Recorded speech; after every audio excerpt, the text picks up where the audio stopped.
By now, you've heard that Wisconsin is having a recall election. It's not just any recall election, folks. This is one of the most important elections of 2012, second only to the presidential election. Debbie Wasserman Schultz said on Sunday morning that Wisconsin is the, quote, test run for November.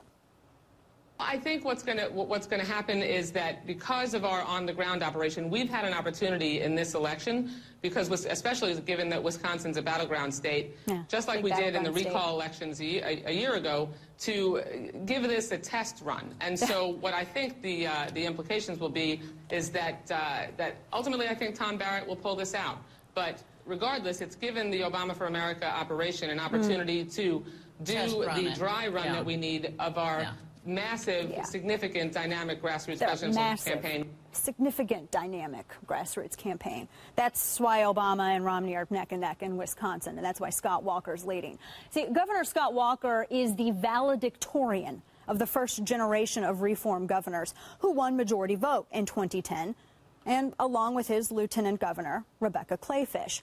They're both now being recalled in just days on June 5th, along with 4 state legislators, because they did the job that Wisconsin voters elected them to do, and they were successful. So why are they being recalled?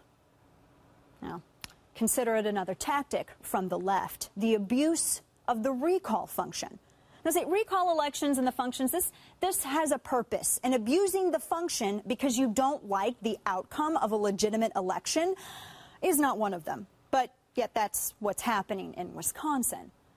Labor gathered 1 million signatures for their recall election, and interestingly enough, less than 650,000 voted in the Democrat recall primaries.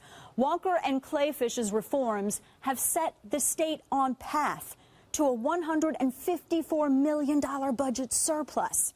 They saved the state nearly $1 billion, and they increased hiring and Wisconsin's business rankings, all without raising taxes or firing teachers.